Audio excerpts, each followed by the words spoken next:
Olá e sejam muito bem-vindos a uma ideia que toda a gente conhece, a de que a música é uma linguagem universal, algo que nos toca a todos, independentemente de onde vimos. E é verdade, mas só até certo ponto. Porque para falar sobre música, para a discutir, para a compreender a fundo, aí já precisamos de palavras, de um vocabulário. E é precisamente esse léxico musical em português que vamos explorar hoje.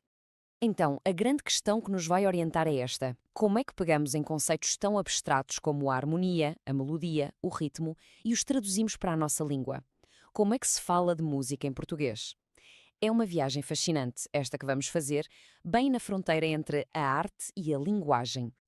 Muito bem, vamos lá a isto. O nosso roteiro de hoje está bem traçado. Começamos pelos fundamentos, depois vamos desmontar a harmonia nas suas peças essenciais. A seguir, mergulhamos num termo-chave, o acorde.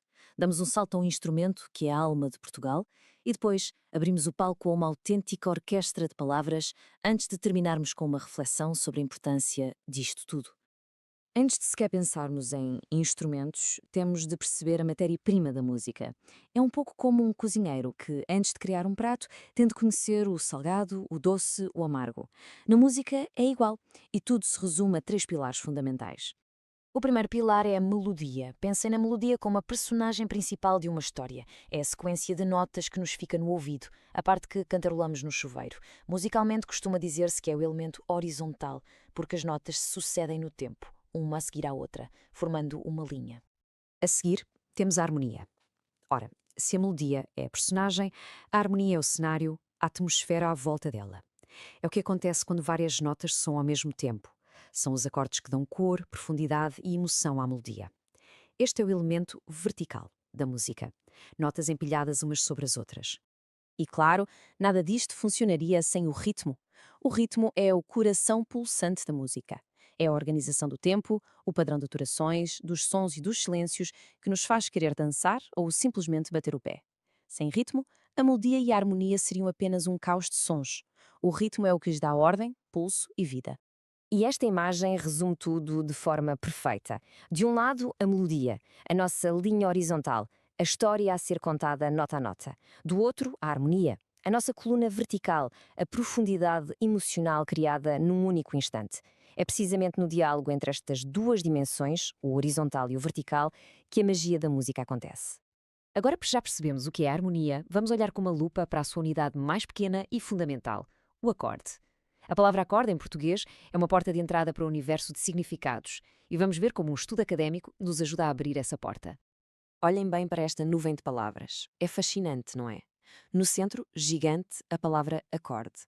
E à volta, a girar como planetas, temos maior, menor, tónica, dominante, sexta. Esta imagem, retirada de uma tese da Universidade de São Paulo, mostra de uma forma visual muito poderosa que a palavra acorde não vive sozinha. É o centro de toda uma galáxia de conceitos que a definem e a qualificam. Mas como é que se chega a estas conclusões com tanta certeza?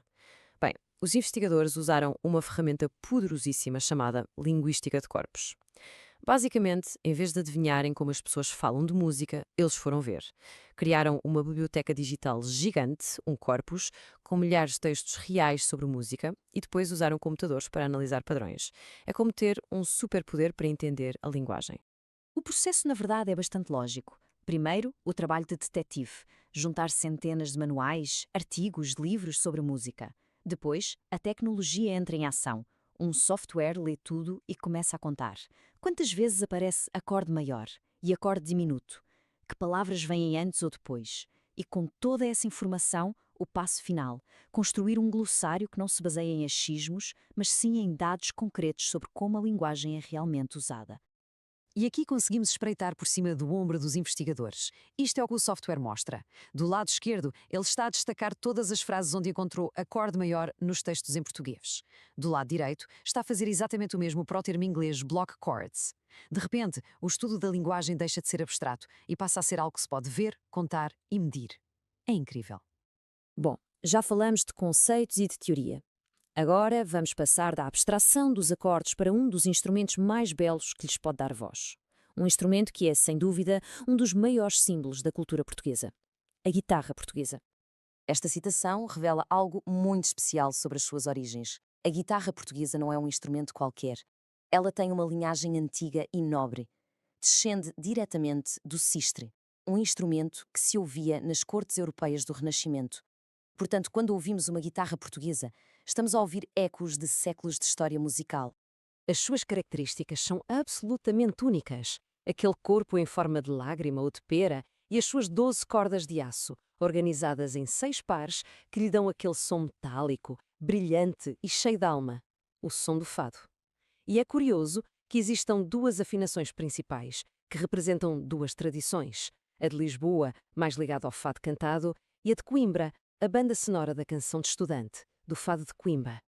Depois deste mergulho nos conceitos e num instrumento tão nosso, está na hora de alargar horizontes. Vamos agora montar a nossa própria orquestra de palavras e aprender os nomes em português de 15 dos instrumentos mais famosos do mundo. Vamos a isso? Muito bem, vamos a esta lista. Para ser mais fácil, vamos organizá-los por famílias. Comecemos pelas cordas. Primeiro, o violão. Atenção aqui, em Portugal é muito mais comum chamarmos-la guitarra clássica ou guitarra acústica. O termo violão é mais usado no Brasil, mas é importante conhecê-lo.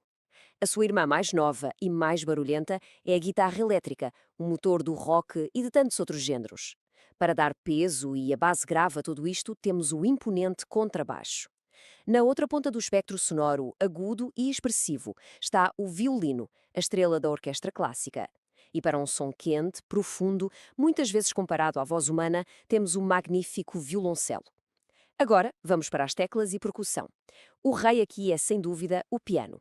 É um instrumento curioso porque se toca num teclado, mas o som é produzido por martelos que batem em cordas, por isso é da família das cordas percutidas. E claro, o coração que marca o pulso de quase toda a música moderna, a bateria.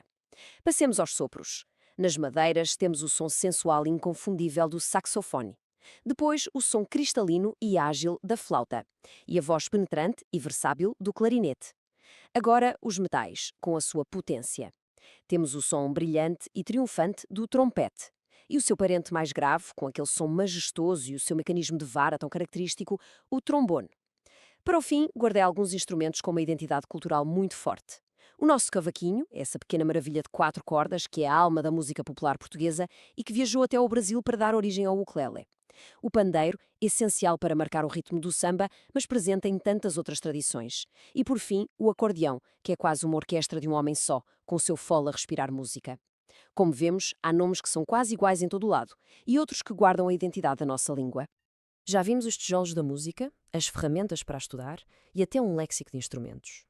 Mas no fim de contas, por que é que isto importa? Por que é que nos devemos dar ao trabalho de aprender estas palavras?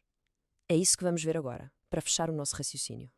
A ideia mais importante a reter é esta. As palavras não são só etiquetas. Saber a diferença entre uma melodia e uma harmonia, ou entre um acorde maior e um menor, não é só para parecer mais inteligente.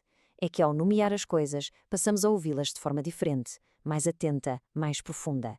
Uma linguagem precisa, como a que vimos naquele estudo, afina os nossos ouvidos e a nossa mente.